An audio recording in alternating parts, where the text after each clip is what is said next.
샬롬 할렐루야. 요한계시록 8장 1절에서 10절입니다.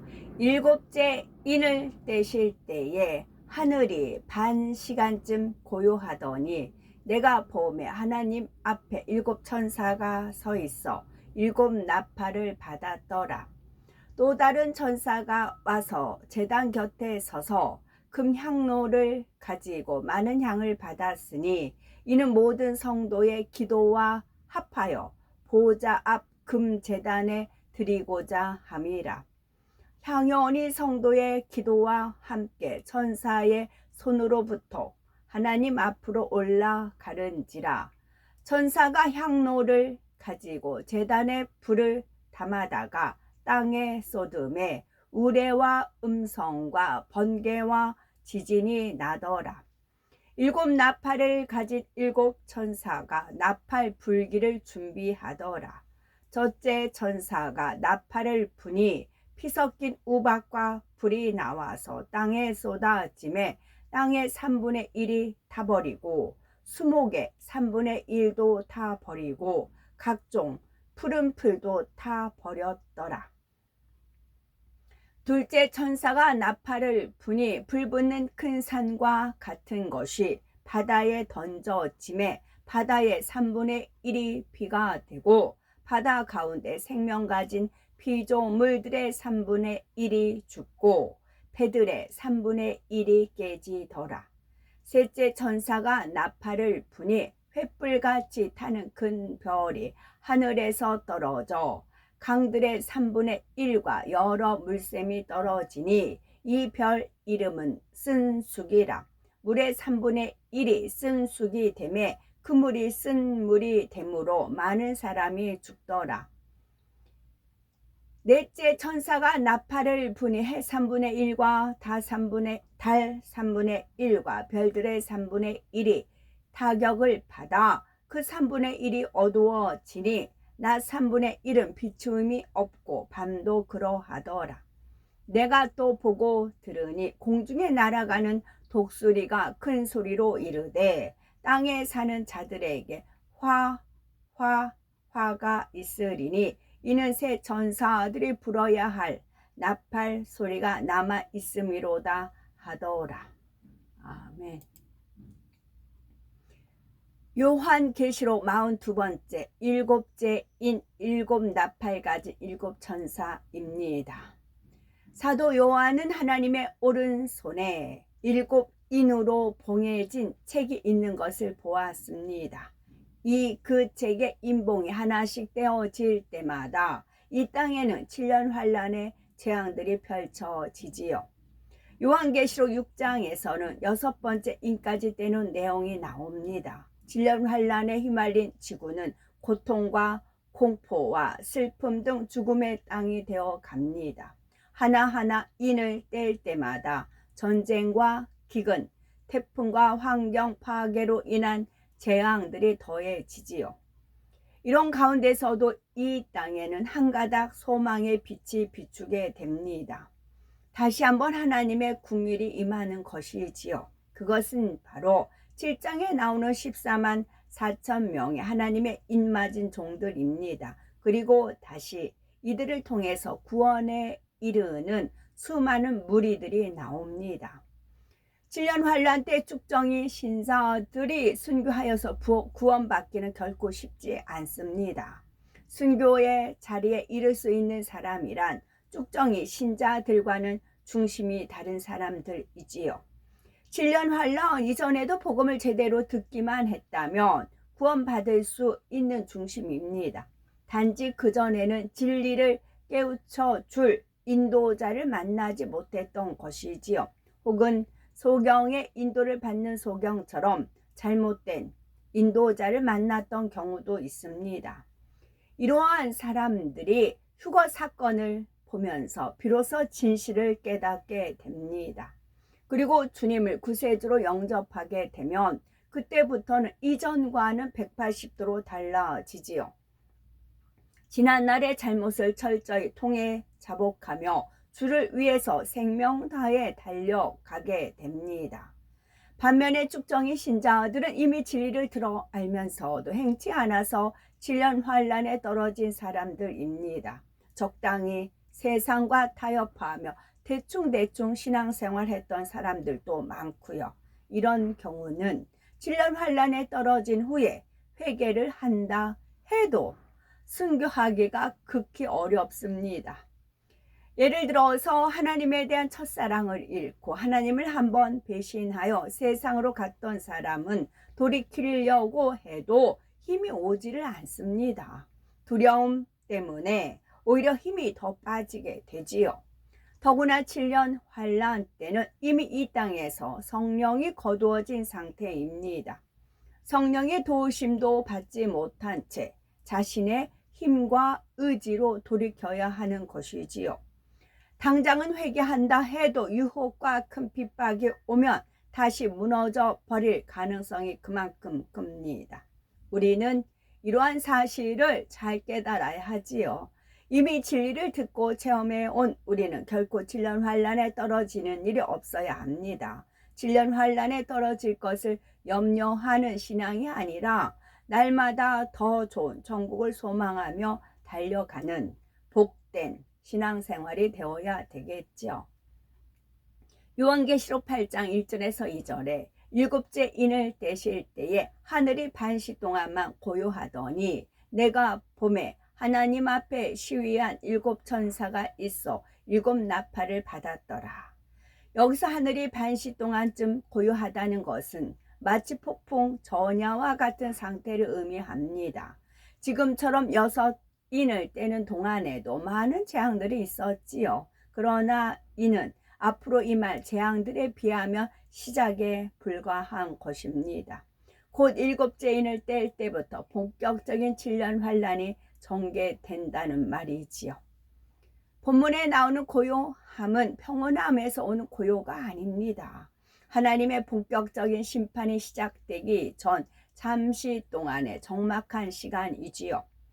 겉으로는 잠시 평안해 보이는 이 시간 동안 사람들은 속으로 더 많은 계획을 계획해 갑니다. 어떤 무기를 사용해야 상대를 이길 수 있을까? 어떤 편과 어느 편과 손을 잡아야 유리할까?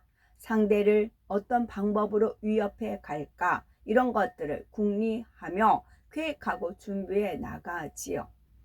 또한 믿는 사람들에 대한 핍박의 준비도 하나씩 진행되어 갑니다. 물론 이전에도 믿는 사람들에 대한 핍박과 고문과 죽음이 있었지요. 그러나 아직 본격적인 핍박과 순교가 시작된 것은 아니었습니다. 유럽연합이 세계 정세의 주도권을 잡으면서 그들의 정체가 본격적으로 드러납니다. 주를 믿는 사람들에 대한 핍박과 순교의 역사도 본격화되는 것이지요. 겉으로는 잠시 고요해 보이는 이 적막의 시간 동안 바로 이러한 본격적인 핍박을 위한 준비도 물밑에서는 진행되고 있는 것입니다. 사람들은 오히려 이러한 상황에서 더욱 긴장하며 공포를 느끼게 되지요. 앞으로 불어닥칠 엄청난 재앙과 핍박들을 막연하게나마 느끼기 때문입니다. 이처럼 적막한 고요의 시간이 흐르는 동안 하늘에서도 본격적인 7년 환란을 위한 준비가 진행이 됩니다. 하나님 앞에 시위한 7 천사가 7 나팔을 받아 들었지요. 여기서 7 나팔이란 곧 앞으로 펼쳐지게 될 본격적인 7년 환란의 재앙들을 의미하는 것입니다. 천사들이 나팔을 하나씩 불 때마다 이 땅에는 이전의 재앙들을 초월하는 더욱 엄청난 재앙들이 쏟아져 내리지요. 하나님 앞에 시위에 있는 7 천사가 나오는데 시위에 있다는 말은 임금이나 우두머리를 모시어 호위한다는 뜻입니다. 이처럼 머리된 분을 모시어 호위할 정도라면 그 위세나 권세가 매우 크다는 것을 의미하지요. 더구나 하나님을 시위하는 7 천사라면 그 위치와 권세가 얼마나 대단하겠습니까? 특히 이 천사들은 보통 천사들과는 사뭇 분위기부터가 다릅니다. 7년 환란의 재앙을 주관하는 천사들이므로 그들에게서 느껴지는 위압감부터 대단하지요. 이러한 천사 일곱이 일곱 나팔을 받았다 했습니다. 나팔은 옛날의 전쟁에서 필수적인 통신 수단이었지요. 나팔 소리를 통해 적의 공격은 물론이고 아군의 공격, 전진, 후퇴 등을 알렸지요. 본문에 나오는 일곱 나팔도 재앙의 상황을 알리는 역할을 합니다. 이제부터 천사가 그 나팔을 하나씩 불 때마다 이 땅에 새로운 재앙이 임하게 될 것임을 암시하지요. 그런데 왜 이때 일곱이라는 숫자가 나오는 것일까요? 일곱은 완전수로서 이는 이제부터 시작되는 재앙들이 얼마나 엄청날지를 알려줍니다. 7년 환란이 진행될수록 이 세상은 악에 악이 더해지면서 극단으로 치닫게 되지요. 악이 쌓여진 결과 사람들은 스스로가 죽음으로 가는지조차 깨닫지 못하고 더욱 악들을 행해 나가게 됩니다. 세상의 말 중에 이판사판이라는 말이 있죠. 사람이 악의 한계를 넘게 되면 죽든 말든 이런 식이 되어버리는 것입니다. 그런데 악을 바라면 결국 자신에게도 엄청난 해가 온다는 것을 생각해 볼 겨를조차 없는 것입니다. 일단 악을 쏟아내 놓고 보지요. 이런 가운데 어디서 선을 찾아볼 수 있겠고 어디서 궁율과 자비를 찾을 수 있겠습니까? 서로가 서로를 죽이려고 혈안이 되어 있는 참으로 참혹한 세상이 되고 말지요. 그러면 왜 7년 환란 동안에는 세상이 이렇게까지 될 수밖에 없을까요? 그동안 쌓여온 수많은 악들이 공의 가운데 열매로 드러나기 때문입니다. 사랑의 하나님께서는 이 땅에 인간을 경작하시면서 어찌하든 참고 또 참으시면서 기회를 주셨지요. 사람들의 수많은 악들을 보시면서도 긍휼과 자비 가운데 오래 참으시며 용서와 사랑을 베풀어 오셨습니다. 하지만 하나님께서도 더 이상 용서해 주실 수 없는 상황이 있습니다. 공의 가운데 정해 놓으신 한계를 넘는 것입니다. 물론 공의를 뛰어넘는 사랑이 있고 이로 인해서 7년 환란 동안에도 많은 사람들이 구원의 끈을 잡게 됩니다. 이러한 공의를 뛰어넘는 사랑도 그것을 받을 만한 사람에게 해당하지요. 아무리 사랑을 주려 해도 받지 못한다면 소용이 없다는 말입니다. 7년 환란 중에 이 땅에 떨어진 사람들은 마지막 하나님의 사랑조차 받을 수 없을 만큼 이미 악에 악을 쌓은 경우가 대부분입니다. 그래서 이삭줍기 구원을 통해 구원받은 사람이 그리 많지가 않다는 사실이지요. 그나마 이삭줍기 구원조차 받지 못한 사람이라면 마음의 악이 얼마나 많겠습니까? 이러한 사람들이 이 땅에 남아서 7년 환란 동안 살아가는 것입니다. 이처럼 악이 극에 달한 사람들끼리 서로 간의 악을 바라며 살아간다고 상상해 보십시오. 모두가 자기 유익만을 구하며 악을 바래 나갑니다. 가족끼리, 이웃끼리, 동료끼리 어디를 가든 모두가 자기 유익만을 구하지요. 그러므로 7년 환란 동안에는 전쟁이나 자연재해 등을 통해서만 사람들이 고통받는 것이 아닙니다. 삶 자체가 고통이며 지옥과 같지요. 결코 이러한 지경에 떨어져서는 안 됩니다. 요한계시록 8장 3절에서 4절에 또 다른 천사가 와서 제단 곁에 서서 금향로를 가지고 많은 향을 받았으니 이는 모든 성도의 기도들과 합하여 보호자 앞 금단에 드리고자 함이라. 향연이 성도의 기도와 함께 천사의 손으로부터 하나님 앞으로 올라가는지라. 요한계시록 5장 8절에도 보면 책을 취하심에 내 생물과 24장로들이 어린 양 앞에 엎드려 각각 검은 고와 향이 가득한 금 대접을 가졌으니 이 향은 성도의 기도들이라 하였습니다. 이 말씀처럼 오늘 본문에도 금 향로에 담는 향은 성도의 기도입니다. 또 기도와 함께 올라가는 향연이 나옵니다. 여기서 향연은 기도를 드리는 성도들의 마음 중심을 의미하지요.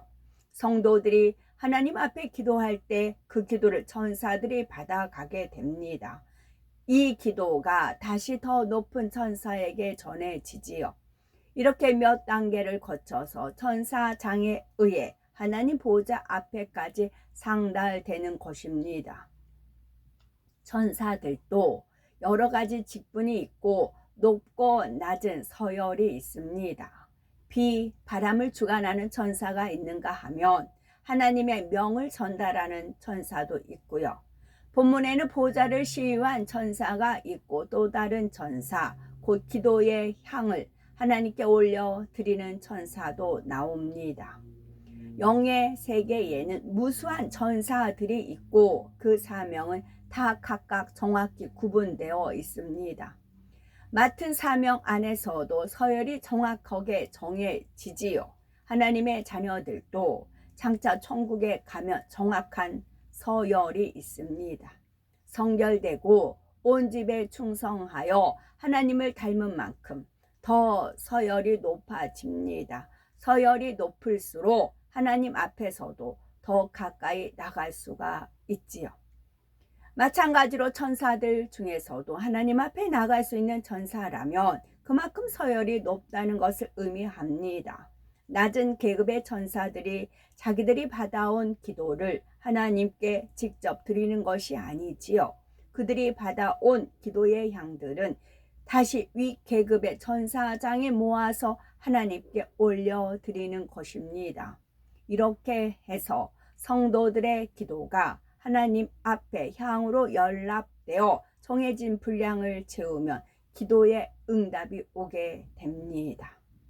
하나님께서 받으시는 향은 기도만이 아니라 넓은 의미로는 찬양의 입술의 고백도 포함이 됩니다. 마음으로 드리는 감사와 기쁨, 믿음의 고백들이 아름다운 향이 되어 하나님 앞에 연락되는 것이지요.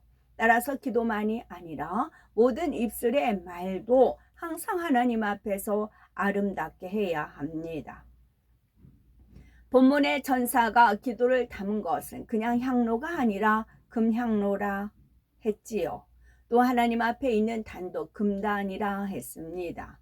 세상 많은 것이 썩어지고 변질되지만 정금은 변하지 않습니다. 이런 것처럼 하나님의 영광과 권위도 세세토록 변함이 없습니다. 그러한 하나님께 올려드리는 것이기에 특별히 금향로와 금단이라 표현하는 것입니다. 또 향로나 단을 금으로 만들었다는 것은 그만큼 귀한 것을 담게 된다는 뜻이지요.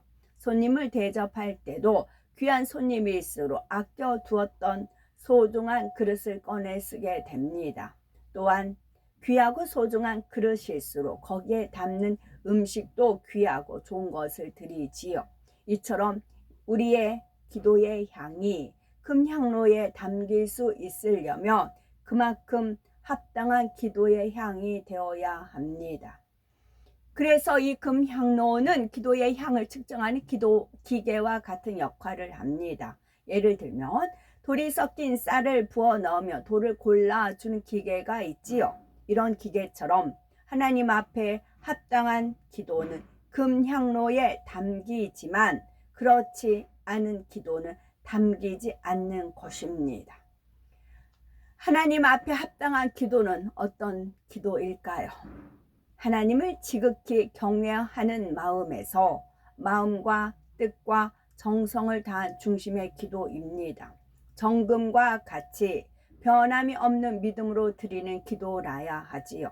또 하나님의 말씀대로 준행하면서 올리는 기도라야 합니다.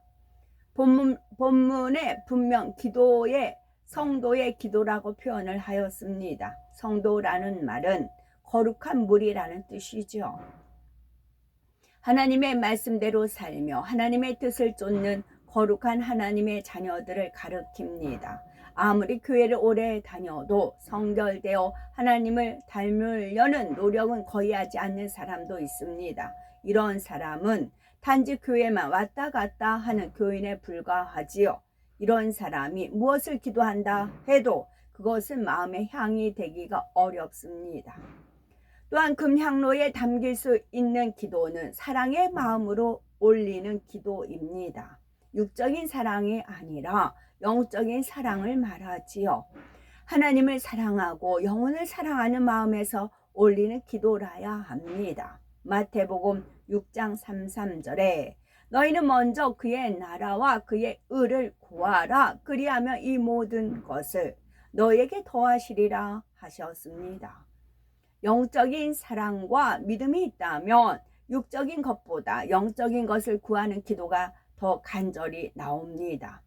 자기 가족, 일용할 양식, 건강 이런 것보다 의를 이루기 위한 기도와 영혼들을 위한 기도, 하나님의 나라를 이루기 위한 기도가 먼저 나오지요. 영적인 기도들을 먼저 드린 후에 자신의 육적인 것도 구하게 됩니다. 반면에 자신의 기도는 많이 하는데 하나님의 나라를 위한 기도는 별로 하지 못하는 사람도 있습니다. 물론 초신자라면 하나님의 나라에 대해서 뭘 기도해야 할지를 잘 모르지요. 신앙이 자라면서 점점 배워나가며 더 많은 기도를 할 수 있게 됩니다. 그러나 믿음도 있고 신앙에 연륜이 있다 하면서 여전히 자기 육적인 것만 구하는 모습이라면 어떨까요? 하나님의 나라를 위해서 별로 기도할 내용도 없고 그다지 간절하지도 않다면 말입니다. 그런 기도가 과연 하나님 앞에 향이 되어 올라갈 수가 있겠습니까? 초신자라도 성령의 주관을 쫓아 기도할 때는 하나님의 나라를 위해서 불같이 기도합니다. 겉으로는 아무리 큰 소리로 기도하고 찬양해도 그것이 습관적인 것이라면 하나님 앞에 진한 향이 될 수가 없습니다. 중언부언하는 기도는 아예 향이 될 수가 없고요. 어떤 분들은 입으로는 방언을 하거나 찬양하면서 머릿속에는 온갖 잡념을 떠올립니다. 이런 것이 어찌 마음의 향이 되어서 금향로에 담길 수 있겠습니까? 사람이 아무리 많은 것을 드렸다 해도 진실한 마음에서 나와야만이 그것이 향이 됩니다. 하나님께서 받으시는 것은 정녕 마음의 향임을 반드시 깨우쳐야 되겠지요. 각 사람이 중심을 다해 기도한다 해도 그 향을 받는 향로의 크기가 다양합니다. 믿음이 큰 사람의 기도는 짧은 시간을 들여도 굵고 진한 향이 되지요. 반면에 아직 버리지 못한 육이 많을 때는 그 향이 굵지 못하고 약합니다. 그러니 두 사람이 같은 시간을 기도했다 해도 천사가 기도를 받아가는 향로의 크기가 달라지지요. 또 기도 제목에 따라 채워야 할 기도의 양이 다릅니다. 작은 것을 응답받을 때는 작은 향로에 다 채우면 응답이 옵니다. 하지만 크고 중요한 것을 응답받을 때는 그만큼 큰 향로에 채워야 응답이 오지요. 여러 가지 경우가 있지만 금향로에 담기기에 합당한 기도였다면 그 기도의 향은 결코 헛되이 사라지지 않습니다. 반드시 아버지 하나님께서 기억하신 바 되어 때가 되면 응답과 축복을 주시지요. 본문에 보면은 천사가 많은 향을 받아서 모든 성도의 기도들과 합하여 드린다 하였습니다. 이렇게 기도를 다 합하여 드린다는 것은 무슨 뜻일까요?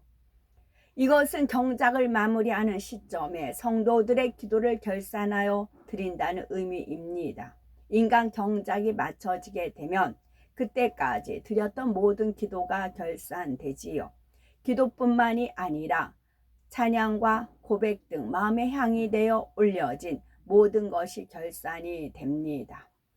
죄를 싸워 버리며 성결되기 위해 드렸던 기도, 원수마귀 사단을 대적하여 하나님의 나라를 확장하기 위해서 드렸던 기도, 이 밖에도 하나님의 나라와 의를 위해 드렸던 기도, 하나님 앞에 사랑과 감사의 고백으로 올렸던 모두 기도와 찬양, 인간 경작의 긴 세월 동안 성도들이 얼마나 많은 향을 하나님께 올렸겠습니까? 다니엘이 간구했던 21일 기도, 스데반이 순교할 때 올려드린 선한 고백, 이런 것들이 다 사라진 것이 아니지요. 다윗이 연주했던 수금의 가락도, 감옥에서 올렸던 사도 바울의 찬미도 다 아름다운 향으로 하나님 앞에 올려졌습니다. 이 땅에서 심고 행하는 모든 것은 결국 마음의 향으로 하나님 앞에 올려집니다. 마지막 심판 날에는 이 땅에서 경작받는 동안 하나님 앞에 올려드린 모든 향을 종합하여서 결산하게 되지요. 그에 따라 주어지는 상급이 다 달라집니다. 그래서 바로 영적인 충성을 하라는 것이지요. 단지 겉으로 보이는 행함으로만 쌓이는 것은 나중에 하늘나라에 가서 상급으로 받을 것이 없습니다. 또한 우리가 하나님 앞에 드린 기도와 고백 하나하나는 모두가 그대로 기록이 되어 간직이 됩니다. 기도를 통해 응답받고 하나님께 영광 돌린 내용도 모두 기록되어 남아 있지요. 이러한 것들 역시 마지막 날의 심판의 증거가 된다는 사실입니다. 우리가 이 땅에서 행한 행동뿐만이 아니라 말과 생각 하나까지라도 결코 헛되이 사라지는 것이 아닙니다. 상급 심판의 증거가 될 수 있고 반대로 형벌을 위한 심판의 증거가 될 수도 있습니다. 늘 하나님 앞에 아름다운 향이 되는 기도와 입술의 말과 행함만 올려드릴 수 있기 바라고, 그래서 쌓여진 모든 향이 하늘나라의 아름다운 상급으로 주어졌으면 좋겠습니다. 요한계시록 8장 5절에 천사가 향로를 가지고 단 위에 불을 담아다가 땅에 쏟음에 뇌성과 음성과 번개와 지진이 나더라. 여기에 나오는 향로는 앞서 성도들의 기도를 받아가는 향로와는 전혀 다른 용도로 사용되는 것입니다. 천사가 재앙을 담아오는 향로이지요. 이제 본격적인 7년 환란이 재앙이 시작이 되는데 이러한 과정 하나하나가 다 하나님의 허락하심 가운데 일어납니다. 물론 하나님께서 일일이 재앙을 명하시거나 직접 관여하시는 것은 아니지요. 하지만 7년 환란의 재앙을 주관하는 천사들도 하나님의 허락하심 가운데 움직이게 됩니다. 또한 7년 환란 동안 이 세상을 온통 주관하는 루시퍼와 악한 영들까지도 결국은 하나님의 주관 아래 있는 것이지요. 그러므로 천사들이 탄 위에 불을 향로에 담아다가 땅에 쏟는다는 것은 하나님의 허락하심을 받아 재앙들을 이 땅에 내리게 된다는 의미입니다. 불은 곧 심판을 의미하는 것이며 이러한 불이 땅에 쏟아지자 뇌성과 음성과 번개와 지진이 났던 것입니다. 지금부터 천사가 나팔을 불 때마다 이 땅에 펼쳐지는 재앙이 하나씩 살펴봅니다. 요한계시록 8장 7절에 첫째 천사가 나팔을 부니 피 섞인 우박과 불이 나서 땅에 쏟아짐에 땅의 3분의 1이 타서 사위고 수목의 3분의 1도 타서 사위고 각종 푸른 풀도 타서 사위더라. 이제 드디어 전쟁에서 핵폭탄이 등장을 합니다. 핵폭탄의 종류에는 원자폭탄, 수소폭탄, 중성자탄 등이 있습니다. 핵폭탄이 터지게 되면은 그 지역은 버섯 구름 모양의 기둥이 생깁니다.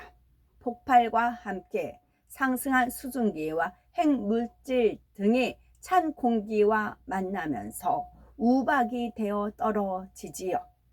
핵물질에 오염된 먼지들은 바람에 날리면서 주변을 온통 뒤덮게 됩니다. 2000여 년 전의 환상을 통한 이러한 핵폭발을 장면을 목격한 보았던 사도 요한은 그것을 피 섞인 우박과 불이 나서 땅에 쏟아진다라고 표현을 한 것입니다. 또한 전투기나 대포 등에서 발사된 총알과 포탄, 미사일 등도 어두울 때 보면 붉은색으로 보입니다. 이러한 것들이 하늘로부터 소나기처럼 쏟아져 내리는 모습도 피 섞인 우박같이 보입니다. 본문의 상황은 세계의 열강들이 서로 얽히고 설키면서 마침내 핵무기까지 사용하게 되는 단계입니다. 한 나라가 적국을 핵무기로 공격하면 적국도 막대응하여 핵무기를 쏘게 됩니다. 이로 인해서 땅의 3분의 1, 수목의 3분의 1이 불타버리게 되지요. 전 세계의 3분의 1이 화재를 불타고 있다고만 해도 이는 상상할 수가 없는 재앙일 것입니다. 단순히 산불이나 대형 화재가 아니라 핵폭발로 의한 화재이기 때문에 그 참상은 이루 말할 수가 없을 정도입니다. 화재로 인한 고통뿐만 아니라 반사능 물질의 오염으로 인해서 수많은 사람들과 생물들이 죽어가지요. 하늘의 한 줄기 빛조차 보이지 않는 암흑과 한 방울의 물조차 구할 수 없는 상황 등 도저히 상상할 수 없는 상황이 전개가 됩니다. 지구의 3분의 1이 폐허가 되는 것이지요. 이는 겨우 첫 번째 나팔을 불었을 때 이 땅에 떨어지는 현상일 뿐입니다. 둘째, 셋째, 넷째가 이처럼 계속해서 나팔이 울리게 되지요. 그렇다고 해서 꼭 첫째 나팔이 울린 후에 그 다음으로 둘째 나팔이 울리고 그 다음 셋째 나팔 이런 식이 되는 것은 아닙니다. 다시 말해서 본문의 사건들이 꼭 시간 순으로 기록된 것은 아니라는 말이지요. 첫째 나팔이 울리면서 핵무기가 사용되고 이로 인해서 지구의 3분의 1이 황폐화되는데 이때 바다도 예외는 아닙니다. 요한계시록 8장 8절에서 9절에 둘째 천사가 나팔을 부니 불붙는 큰 산과 같은 것이 바다에 던지오매 바다의 3분의 1이 피가 되고 바다 가운데 생명 가진 피조물들의 3분의 1이 죽고 배들의 3분의 1이 깨어지더라. 여기서 불붙는 산과 같은 것이란 바로 날아가는 미사일이나 로켓탄을 말합니다. 앞은 뾰족해서 산같이 생겼고 뒤쪽에는 불이 품어져 나오지요. 사도 요한은 이것을 보면서 불붙는 산과 같다 표현한 것입니다. 이렇게 발사된 미사일과 로켓탄은 목표물을 맞추어 폭발하기도 하지만 날아가는 중간에 요격을 당하기도 합니다. 상대 쪽에서 발사한 미사일이나 로켓탄과 중간에서 충돌하는 것이지요. 이미 이러한 기술이 나와 있지요. 적의 미사일이 목표 지점에 도달하기 전에 이쪽에서도 미사일을 발사하여 중간에서 정확히 맞춰 떨어뜨리는 것입니다. 이때 많은 경우 바다 위에서 맞추어서 떨어뜨리게 되지요. 이렇게 중간에 바다 위에서 폭발하게 되는 미사일이나 로켓탄에 핵물질이나 생화학 무기가 실려 있다면 그것은 고스란히 바다로 떨어지게 됩니다. 바로 이러한 경우들로 인해서 바다 역시 엄청난 피해를 보는 것입니다. 또한 바다 위에 떠있는 유조선이나 대형 선박이 적의 목표물이 되었다고 생각해 보십시오. 우리나라에서도 유조선이 충돌되면서 많은 양의 기름이 바다로 유출되었었지요. 이로 인해서 서해안 지방에 엄청난 피해가 발생했었습니다. 이런 것처럼 바다 위에 있는 유조선이나 대형 선박들이 폭발하고 침몰하면서 바다를 오염시키게 됩니다. 배들의 3분의 1이 깨어진다 했는데 그렇다면 이 배들로부터 흘러나온 기름과 각종 오염 물질들이 얼마나 많겠습니까? 이로 인해서 바다는 마치 빛과 같이 됩니다. 그러면서 바다 가운데 생명 가진 피조물의 3분의 1이 죽게 되는 상상할 수 없는 재앙이 임하는 것이지요. 요한계시록 8장 10에서 11절에 셋째 천사가 나팔을 부니 횃불같이 타는 큰 별이 하늘에서 떨어져 강들의 3분의 1과 여러 물샘이 떨어지니 이 별 이름은 쑥이라. 물들의 3분의 1이 쑥이 되매 그 물들이 쓰게 됨을 인하여 많은 사람이 죽더라. 전쟁이 점차 극심해지면서 이제는 더 이상 앞뒤를 생각할 겨를이 없습니다. 이 전쟁에서 지게 되면 모든 것이 끝이라 생각하기 때문에 자신들에게 불리한 상황이 되면 최후의 방법까지도 동원하게 되지요. 그 중에 대표적인 것이 바로 생화학 무기입니다. 그것도 너무나 치명적이기 때문에 국제협약 등에 의해서 사용하지 못하도록 금지시킨 생화학 무기들까지 사용하지요. 이러한 생화학 무기들을 담은 미사일이 하늘을 날아가는 것을 보면서 사도 요한은 횃불같이 타는 큰 별이라 표현을 한 것입니다. 미사일이 날아와 땅에 꽂힐 때를 보면은 꼬리 부분에서 나오는 불꽃이 마치 횃불처럼 보일 수가 있지요. 이처럼 생화학 무기를 실은 미사일이 강들과 물샘 등에 떨어지게 됩니다. 그렇게 되면 사람들은 더 이상 마실 물을 구할 수가 없습니다. 그럼에도 극심한 갈증을 못 이긴 사람들은 오염된 물인 것을 알면서도 마시게 되고 결국 고통 가운데 죽어갑니다. 사람에게 있어서 물은 곧 생명입니다. 그런데 온 땅의 물의 3분의 1이 이처럼 오염되어 버렸다면 얼마나 많은 사람들이 죽어가겠습니까? 요한계시록 8장 12절에 넷째 천사가 나팔을 부니 해 3분의 1과 달 3분의 1과 별들의 3분의 1이 침을 받아 그 3분의 1이 어두워지니 낮 3분의 1은 비침이 없고 밤도 그러하니라. 지구의 땅과 바다와 물 등 모든 것의 3분의 1이나 파괴될 만큼 이때의 전쟁은 참으로 엄청납니다. 핵폭탄과 생화학 무기 등을 비롯하여 얼마나 많은 폭탄들이 터졌겠습니까? 이로 인해서 대기는 오염됐고 오염물질로 인해서 두꺼운 안개가 낀 것과 같은 상황이 됩니다. 낮에도 햇빛을 볼 수 없는 곳이 많고 본다 해도 너무나 희미하지요. 그러니 밤에 달이나 별을 보기는 더욱 어렵게 됩니다. 이런 현상들이 하루 이틀로 끝나는 것이 아닙니다. 한 달, 두 달, 그 이상이 되고 심한 곳은 1년 이상이 될 수도 있습니다. 이처럼 끝을 알 수 없는 재앙을 피해 그나마 살아남은 사람들은 살 길을 찾아 떠나게 됩니다. 사람들이 떠난 지역은 생명이라는 곳은 찾아볼 수 없는 죽음의 땅들이 되고 마는 것이지요. 사람과 짐승들은 물론이고 풀 한 폭이 나무 한 그루도 살 수 없는 폐허 상태가 되기 때문입니다. 이러한 상황들이 우리의 머리로 얼마나 상상이 되십니까? 요즘에는 세상의 종말을 주제로 한 영화들이 많이 나오지요.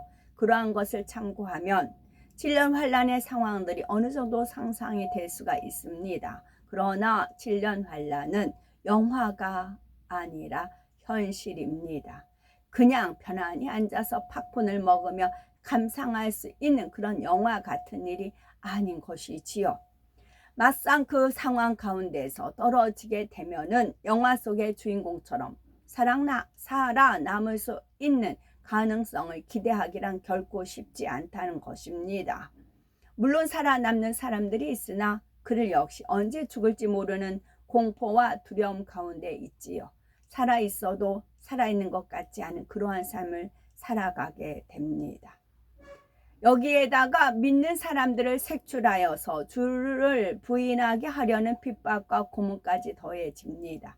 그러니 입으로 차라리 죽기를 원하나이다 이런 고백들이 절로 나오게 되지요.